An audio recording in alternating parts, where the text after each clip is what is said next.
Man buys Boeing 727, had no idea what was inside. The Oregon landscape is breathtaking.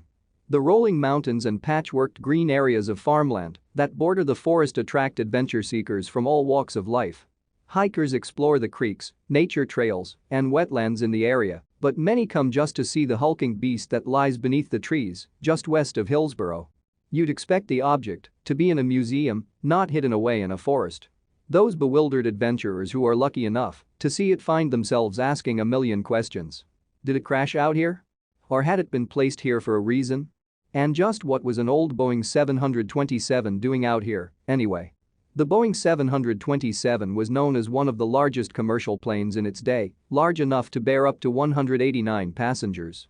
But being large enough to carry so many passengers wasn't the only thing its size had been designed for. If the Boeing 727 had to make an emergency landing in a forest or field, its sheer size would make it easy to spot. Was this the case with the plane just west of Hillsboro? The Boeing 727 reached the height of its popularity during the 1970s and 1980s. This iconic piece of machinery transported thousands of passengers in its heyday, but, over time, it became obsolete. The jetliner was replaced with newer, better models, and the old Boeings were stripped for their parts, grounded forever. But Bruce Campbell was determined to save at least one from this sad fate. 65-year-old Bruce Campbell was a retired electrical engineer. He had always had a deep appreciation of planes and their design, the Boeing 727 in particular. So when he heard that one was about to be scrapped, he managed to scrape $100,000 together to buy it outright. But, as we know, Bruce was an electrical engineer, not a pilot. Bruce lived alone on his tract of land in the woods, but he was lucky enough to have worked in an industry that he loved. Even beyond retirement, he was always tinkering with electrics and working on his many engineering passion projects. So when he heard that a Boeing 727 was about to be gutted and chopped up for parts, he jumped at the opportunity to save the iconic machine. But he had no idea what he'd find inside.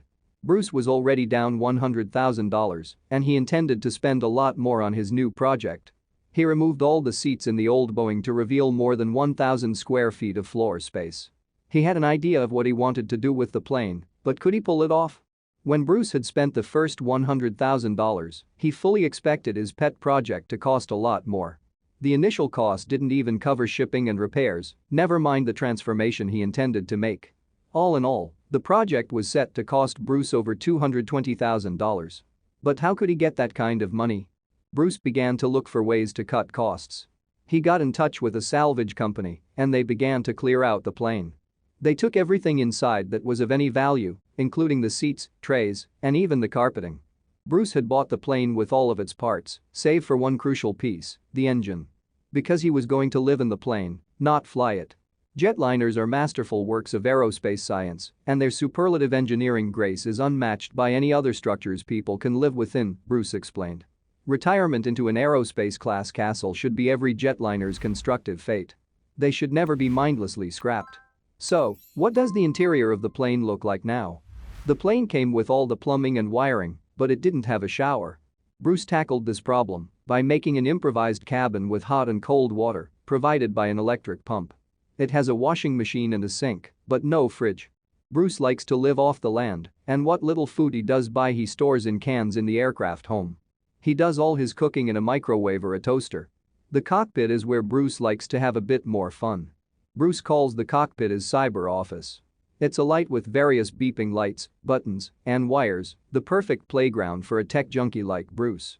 He spends hours tinkering with the wiring, and he enjoys watching sci-fi movies while reclining in the pilot's seat. Because most of the passenger seats have been removed, Bruce had space to install a modest futon so he could sleep in his dream home. But is living in a Boeing 727 really practical? They're incredibly strong, durable, and long-lived. And they easily withstand any earthquake or storm. Their interior is easy to keep immaculately clean because they are sealed pressure canisters, Bruce explained. I don't mean to offend, but wood is in my view a terrible building material, Bruce wrote on his website. So, the bugs and debris of the forest can't enter the plane, which makes doing household chores that much easier. It's a great toy, Bruce says about his airplane home. Trick doors, trick floors. Hatches here, latches there, clever gadgets everywhere. But Bruce only lives in his airplane home for 6 months of the year. For the other 6 months of the year, Bruce opens up his Boeing home to guests from around the world, transforming the plane home into an aerospace hotel. Nothing compares to the exhilaration and satisfaction provided by an aerospace-class home, and many people understand this instinctively, Bruce wrote on his website. But Bruce now has his eyes on something much bigger, a Boeing 747-400, which is 3 times bigger than the 727. Thank you for watching this fantastic story. Please tap one of the 2 videos on your screen for another amazing wonder stories.